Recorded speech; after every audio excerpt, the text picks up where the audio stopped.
Welcome back to Soulful Strategies with Kathleen Amy, the podcast where we blend intuition with strategy and the actual practical approaches to empower your business journey.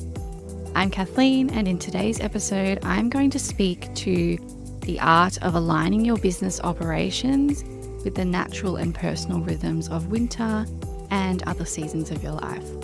Understanding these rhythms can significantly boost our productivity and overall well-being inside and outside our business, and can actually accelerate our success. The first thing that I wanted to speak to in this episode is identifying your personal rhythms. Now, each of us has our own unique rhythm, a personal ebb and flow of energy throughout the days, the month, and even the years. And in winter, I don't know about you, but for me in particular, I find that I experience a natural inclination to slow down. Recognizing and honoring our own rhythms is really crucial for maintaining energy and focus and flow in our business. Because when we are a solo business owner, we might not be our business. We aren't our business. We are a separate entity. But when we are working solo or with a small team, it is often us that is the driving force behind the business. And so sometimes it can feel really natural for your energy to impact your business. But that is not what we want. We don't want our energies to be impacting the flow of our business, our systems, and our strategies. We want to really identify our own rhythms so that we can then put scaffolds into place to support us and our business through the seasons. In a practical application of this, it might be actually sitting down and considering tracking your daily energy levels and identifying the patterns that you see. Do you feel more energized in the morning or afternoon? How does each season affect your productivity and your mood? And by understanding these patterns, you can then tailor your work schedule to leverage periods of higher energy and then rest during those lulls. And I speak a lot about how the rest is so important as well for our creativity and our flow. And so it's really important to focus on those times too. Identifying and understanding our personal rhythms are a little bit more than just that though. It's a little bit more nuanced than recognizing whether you're a morning person or a night owl. It's really about deeply tuning into your body's cues and the subtle shifts in your energy throughout the day, the month, and even the year. During winter, especially, this awareness becomes even more crucial as the seasons naturally invite us to slow down and perhaps be more introspective. Having an understanding of this before you get into your literal or metaphorical winter season will give you a chance to actually plan and put into place some structures, some systems, some strategies, some scaffolds to support you and your business through that season. By starting with tracking and identifying your own personal energy patterns, you'll be able to sync better with your personal rhythms. Another thing I like to do is just observe and record my energy levels at various points during the day over a couple of weeks. And I take note of what tasks align best with my high energy phases and what moments or tasks call for quieter, more reflective activities. This personal rhythm mapping can then become a really powerful tool in your systems and your strategies and your toolkit for planning your days and weeks, especially in times where you may have a more natural inclination to hibernate.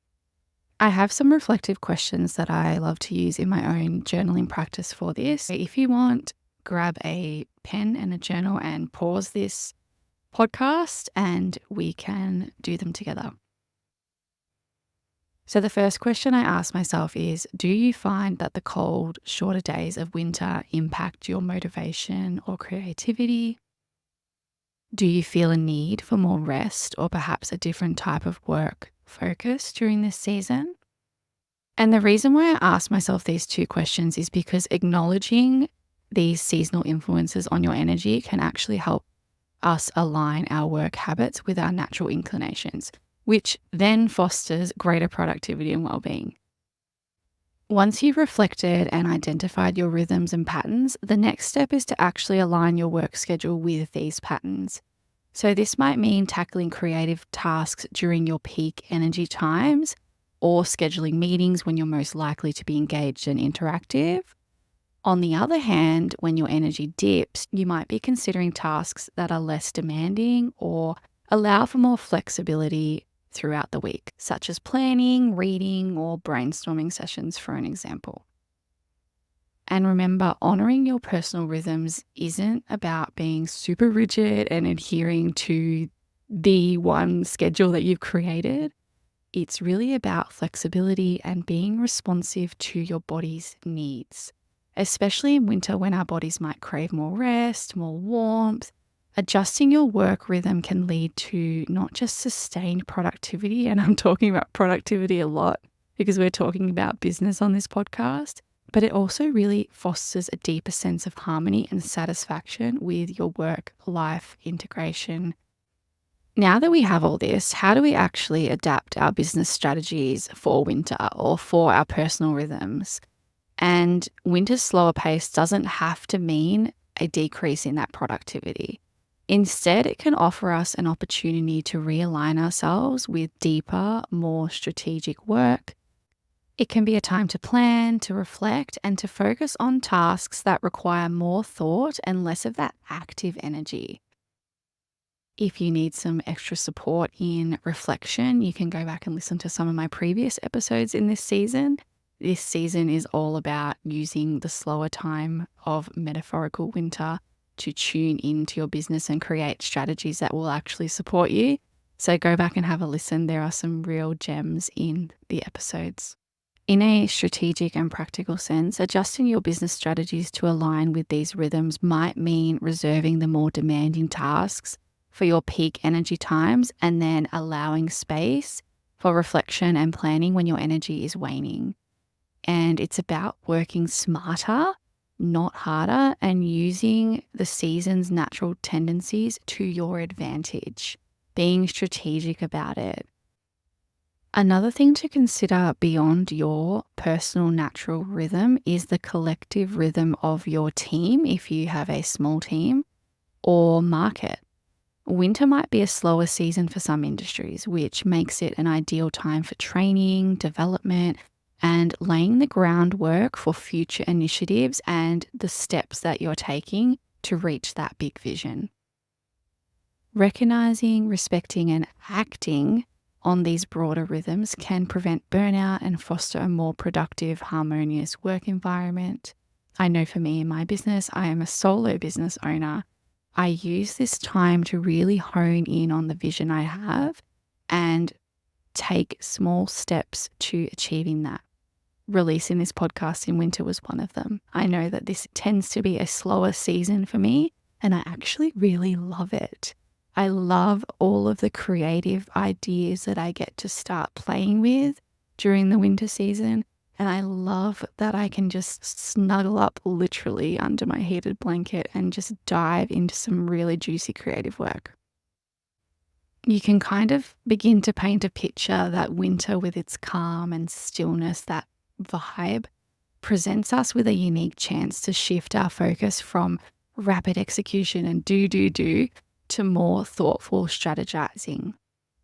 This season gives us an opportunity and allows us a chance to really go into the kind of work that requires introspection and meticulous planning, which can sometimes be sidelined in faster paced months.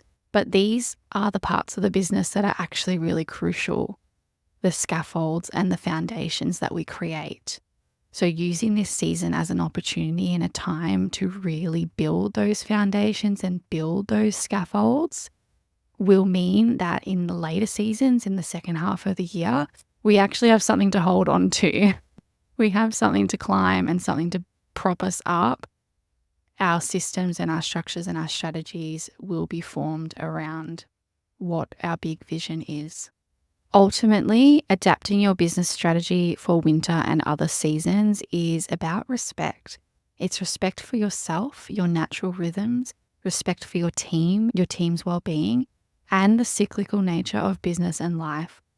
By honoring these rhythms and aligning your actions with them, you can turn the quiet of winter into a powerful period of growth and preparation. Now, I'd really love to hear from you. How do you adjust your business activities in response to your personal energy rhythms or the changing seasons?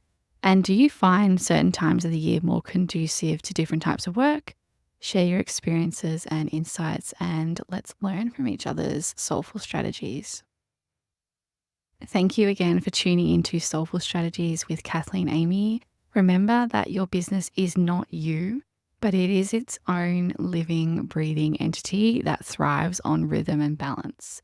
So honoring both your own rhythms as the leader in your business and the rhythms of your business will enable you to watch your productivity and satisfaction absolutely soar. Join me next time as we continue to explore soulful strategies that nurture both your business and your soul. Until then, stay tuned to your own rhythm, and I will catch you next week.